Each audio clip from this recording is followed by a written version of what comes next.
Waalaikumsalam.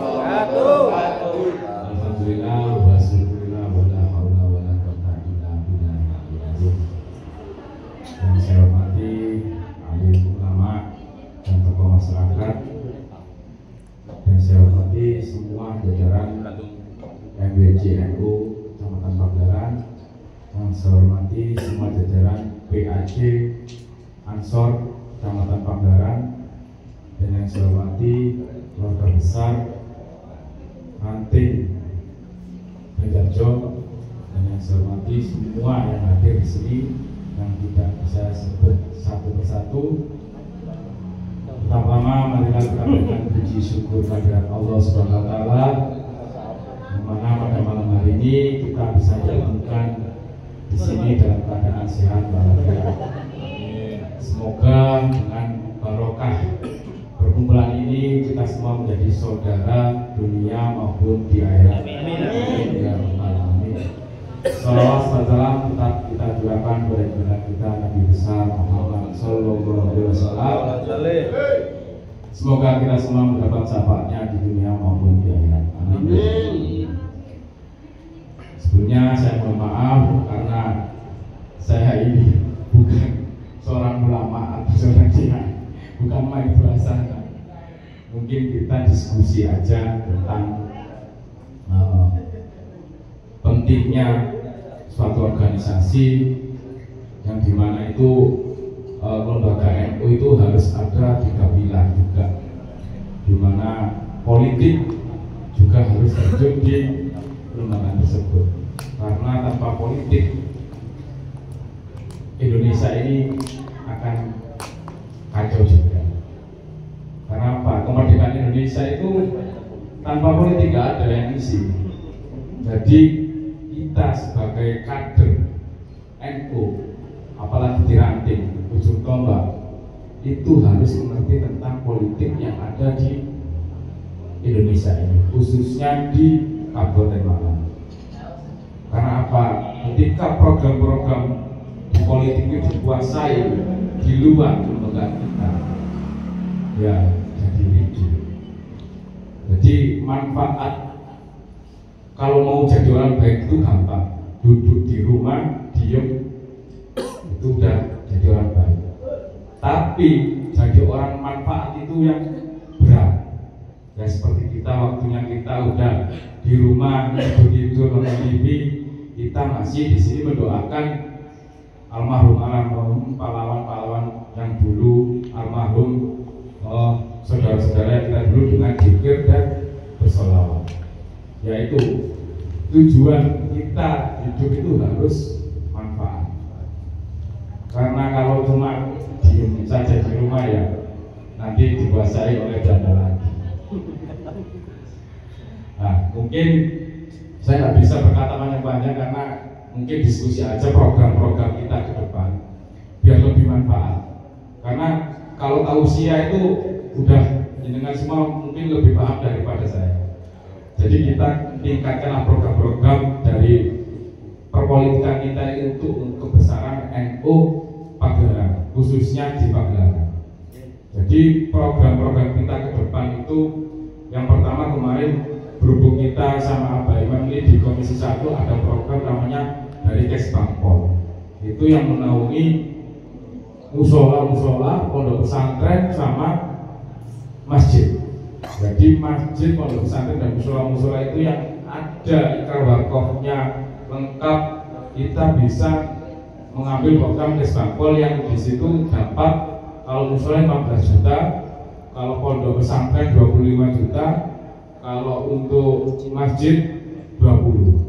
Jadi kita bisa mengawal karena kita dapat jatah 6 per tahun. Jadi setiap anggota di Komisi 1 itu dapat jatah 6 unit. Jadi 6 titik itu tempat ibadah. Jadi untuk sahabat-sahabat semua yang datang di sini bisa, seandainya di dekat rumahnya ada musola yang lengkap, ada pondok pesantren yang lengkap, selama setahun kemarin belum dapat, tahun besok dapat. Jadi alurnya itu per tahun nggak bisa. Jadi ketika udah sampai 2 tahun baru dapat mengajukan lagi. Jadi nggak boleh berhutang. Dan untuk program Kabupaten Malang untuk suling juga itu bisa diajukan lewat kita. Jadi masjid yang belum pernah ditempati suling, kita bisa mengawal. Biasanya kalau lewat langsung ke kan birokrasinya masih mungkin hina-hina semua sama bupati kita udah dekat. Tapi kita juga dapat slot untuk mengajukan suling. Itu dapat anggaran kurang lebihnya 20 juta. Dan program kedepannya juga kita ada pokir. Pokir itu berupa KPU-an dan non KPU-an. Kalau KPU-an itu mungkin berupa bangunan-bangunan. Kalau non KPU-an nanti kita ada program dari Sperinder ada, UMKM ada, dinas pendidikan ada. Mungkin kedepannya kita pikirkan mungkin di Soloarjo tahun ini dapat percontohan Pak Lurah. Ya, Pak Lurah besok Bapak Mas ya. Di ya kita bisa berjajak mungkin juga ada. Karena di sini alhamdulillah organisasi Banser atau Ansor NU di Kabupaten Malang yang anggotanya ada dewanya itu di Pagelaran. Jadi dua. Jadi ya alhamdulillahnya di situ barokahnya ya NU. Kedepannya saya dan Abah Imam minta doanya biar bisa amanah, biar bisa membangun khususnya Kecamatan Pagelaran ini ke depan lebih baik daripada kecamatan-kecamatan yang lain. Mungkin itu dari saya, mohon maaf saya nggak bisa tahu sebenarnya ya diskusi kayak gini karena latar belakang saya santri. Assalamualaikum warahmatullahi wabarakatuh.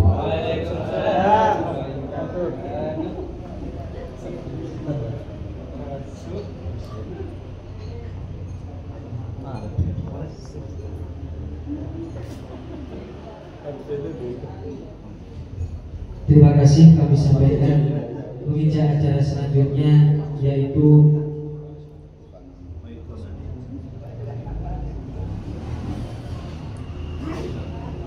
Mau'idah yang akan disampaikan sahabat Marsudi, kami persilakan. Asli kiai Laisa.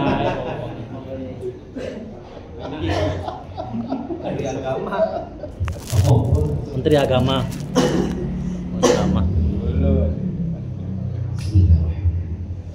Assalamualaikum warahmatullahi wabarakatuh. Waalaikumsalam warahmatullahi wabarakatuh. Alhamdulillahirabbil alamin wassalatu wassalamu ala asrofil anbiya'i wal mursalin ala sayyidina Muhammadin sallallahu alaihi wasallam wa ala alihi wasahbihi ajma'in wa ba'du. Hadratil mukarramin, para alim ulama, khusus untuk suku Desa Banjarjo yang kami hormati, sahibul wilayah, Bapak Kepala Desa Banjarjo sekaligus pembina GBI Ansor Kecamatan Pagelaran, yang kami hormati jajaran pengurus GBI Ansor Kecamatan Pagelaran, yang kami hormati segenap jajaran pengurus pimpinan ranting GBI Ansor se-desa se-Kecamatan Pagelaran, sahabat-sahabat Banser, juga Kasat Koryon, koordinator Ridel Ansor, dan yang hadir pada saat ini yang berbahagia. Pertama, mari kita bacakan puja dan syukur Allah Subhanahu wa Ta'ala, yang mana pada malam hari ini kita masih diberikan kenikmatan berupa kesehatan, keimanan, dan keislaman, sehingga kita bisa berpuasa di musola yang sangat membahagiakan dalam keadaan semaafnya. Salat serta salam mudah-mudahan tetap tercurahkan bagi Rasulullah Sallallahu Alaihi Wasallam. Sahabat-sahabat sekalian, karena ini momentumnya momentum Syawal, tentunya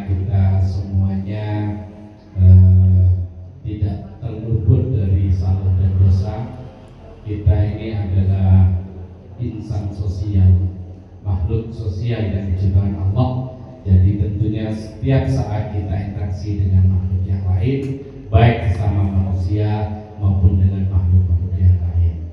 Sahabat-sahabat sekalian, di dalam organisasi KNU-an, di sini kita ini terutama dari NU turun ke Muslimat, IDP Ansor, Fatayah, IPB PBNU, ISNU dan lain sebagainya, itu adalah berakidah Ahlussunnah wal Jamaah. Ahlussunnah wal Jamaah, Ahlussunnah wal Jamaah itu adalah aliran yang mengikuti ajaran Rasulullah, sahabat-sahabatnya dan tabi-tabinya. Nah, makanya itu dikatakan Ahlussunnah wal Jamaah, siapapun itu. Karena kata Rasulullah, Ahlussunnah wal Jamaah ma'ana washabi, ikut saya dan sahabat saya.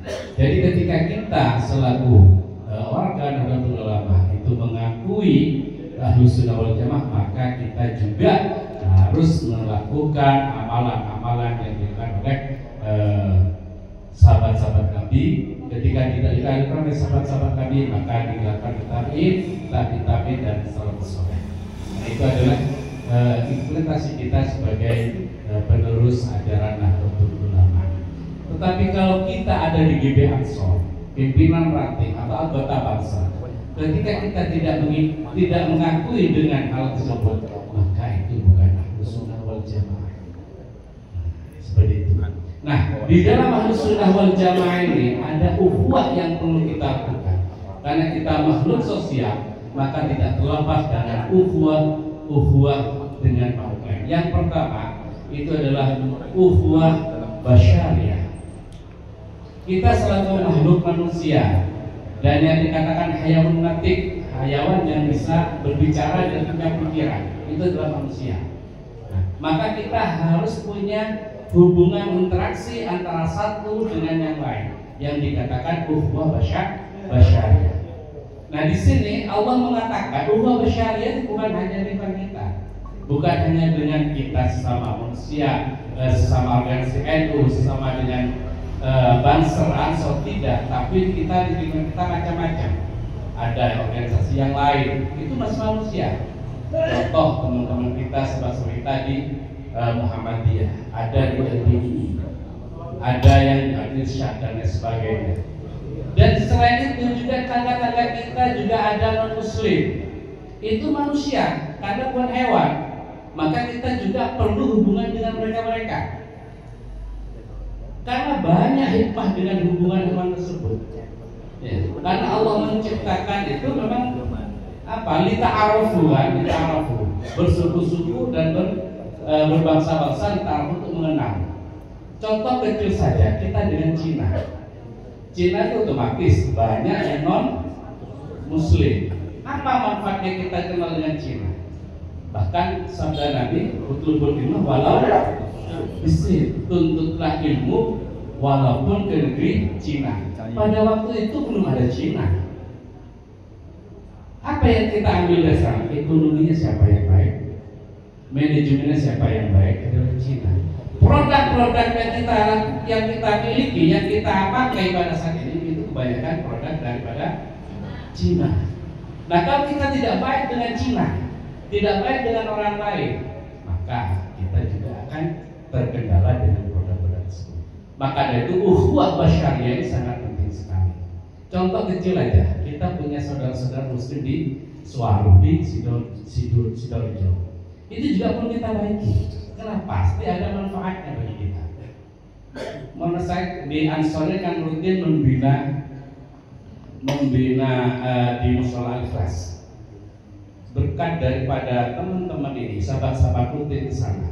Alhamdulillah 2 lebaran ini di Mushola Al-Ikhlas itu diperbolehkan mengadakan sholat Id. Mulai dulu ini Mushola mengadakan sholat Id tidak bisa tertutup dengan birokrasi desa, dengan yang lain. Alhamdulillah. Nah, ini juga apa? Ukhuwah basyariah yang kita tanamkan kepada masyarakat, yang kita terapkan kepada lingkungan, ini adalah sangat baik. Akhirnya efeknya juga sudah ada. Yang kedua adalah ukhuwah waqaniyah. Ukhuwah wataniyah ini adalah hubungan kita sesama negara, terutama se-Indonesia. Indonesia bermacam-macam. Ada Papua, ya kan, ada Kalimantan, ada ada Jawa, ada Madura. Nah, itu kita kalau kemana-mana, kalau kita tidak menampakkan ukhuwah kita, kebaikan kita kepada orang-orang yang lain, kepada saudara-saudara di pulau lain, maka kita akan terkendala juga. Banyak sahabat-sahabat kita yang dari Kalimantan, padahal Kalimantan itu ada suku Dayak, ada suku Melayu. Tapi karena ukhuwah wataniyah yang kuat, sama-sama berbahasa Indonesia, berbahasa satu yaitu bahasa Indonesia, bernegara satu negara Indonesia, maka ukhuwah wataniyah yang kuat. Bahkan semboyan kita NKRI harga mati. Yang ketiga, ini adalah ukhuwah Islamiyah. Ukhuwah Islamiyah ini adalah sesama Islam. Terus kita wajar, sama NU sedangkan tidak sedang bukan. Padahal banyak yang sama-sama NU sih saling bertemu. Ya, antara MBC dan Basno sekarang kadang-kadang tak sinkron. Sesama Ansor kadang-kadang sih gontok-gontokan. Nah, padahal di NU sendiri itu menerapkan ukhuwah Islamiyah. Jangan kepada kita sama itu. Ayo kepada saudara-saudara yang di Muhammadiyah, yang di LDI, terus yang di Al-Irsyad, yang ada di Muslimin Indonesia. Ayo kita bersama-sama. Kita rangkul bersama. Insya Allah kalau kita ini adalah kita lakukan, kita selalu kita itu hidupnya enak. Kemanapun kita itu damai. Ya. Dan kemanapun kita akan mendapat pengakuan. Karena keresahan kita, ketika kita itu tidak diakui, tidak ada pengakuan dari orang lain, itu resah. Maka kebahagiaan yang paling utama, saya menukilnya dari ceramahnya Gus Habib kemarin, kebahagiaan yang paling utama itu adalah pengakuan oleh orang lain. Satu contoh, kita orang kaya raya, kita katanya bahagia kemana-mana. Ketika datang di suatu tempat, di situ tidak ada mengakui kalau itu orang, dan tidak ada yang nyapa, dan tidak ada yang negur sapa. Selama 1 jam, 2 jam, enak apa tidak? Kebahagiaannya pertama yang paling bahagia itu ketika kita mendapat pengakuan dari orang lain, siapapun itu. Nah, maka dari itu dengan ukhuwah 3 tadi, ukhuwah basyariyah, ukhuwah wataniyah, dan ukhuwah Islam yang kita terapkan, insya Allah kita akan hidup nyaman di manapun berada. Saya tambah satu, ukhuwah makhlukiyah, dengan makhluk siapapun. Ya, sejahat-jahatnya harimau, sekejam-kejamnya ular kobra, itu masih ada kejinan. Nah, artinya kalau kita sama-sama makhluk Allah, tidak saling menyalahi, tidak saling sewenang-wenang, tidak menebang pohon sembarangan, tidak menembaki burung sembarangan, itu akan makhluk itu juga akan bahagia kita. Contoh sekarang, kalau kita menebang pohon yang sembarangan, apa akibatnya? Banjir, longsor. Kalau kita menembaki burung, sekarang burung mana? Tidak ada kicauan burung. Ingin mendengarkan kicauan burung kita harus beli mahal. Itu kenapa? Karena orang kita tidak punya ukhuwah makhlukiyah. Nah, dengan 4 ukhuwah ini pasti kita itu punya salah kepada hubungan kita. Nah, dengan momentum halal bihalal ini, mari kita saling memaafkan. Ya, saling memaafkan. Memaafkan yang bagaimana? Ketika kita memaafkan, kita harus ikhlas bahwa dia walaupun pernah salah pada kita ikhlas, kita tetap memaafkan.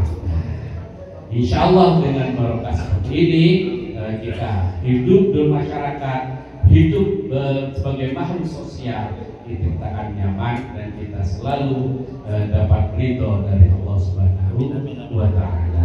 Sahabat-sahabat sekalian, Mungkin ini saja yang bisa saya sampaikan, karena Buya Isboro katanya ada kurang lebihnya mohon maaf. Akhirul kalam, wallahul muwaffiq ila aqwamit thoriq. Wassalamualaikum warahmatullahi wabarakatuh. Waalaikumsalam. Terima kasih kami sampaikan. Semoga apa yang disampaikan oleh beliau bermanfaat untuk kita semuanya. Amin ya rabbal alamin.